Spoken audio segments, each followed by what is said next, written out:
嗨，家人们，我是米妮。我现在呢要去找我的朋友，然后走在路上，我就在想，这期节目呢可以教你们点什么内容。然后我就发现这一路上有特别多的摩托车，所以呢，今天这期节目我会教你们各种车的说法。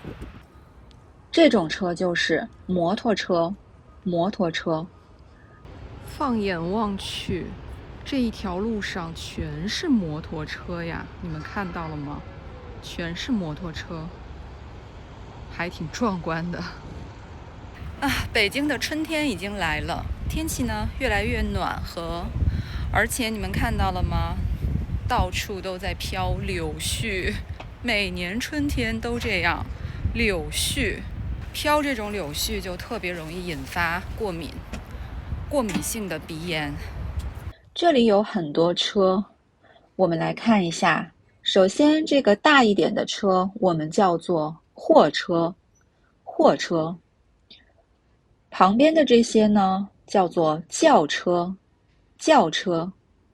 那你们看，像我后面的这一片区域的话呢，我们叫停车位，这边有很多的停车位，它应该算不上是停车场。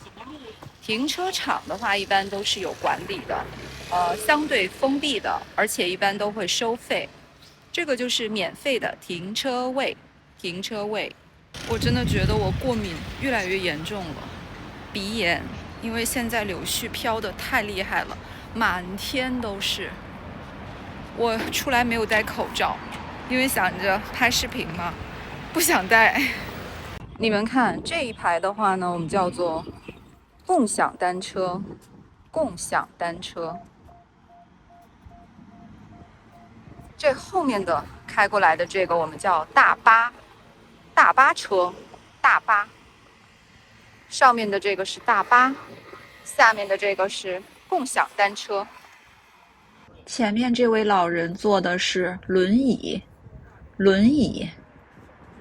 哎，你们看啊，这个就是公交车，公交车。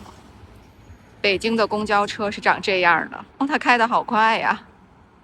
当然还有，比如说这种叫出租车，出租车。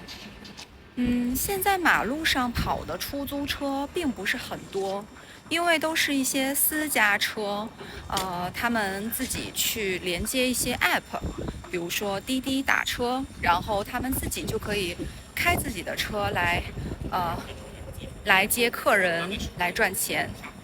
那像这种的话呢，它就不是共享单车了，它是自行车，自行车，自行车。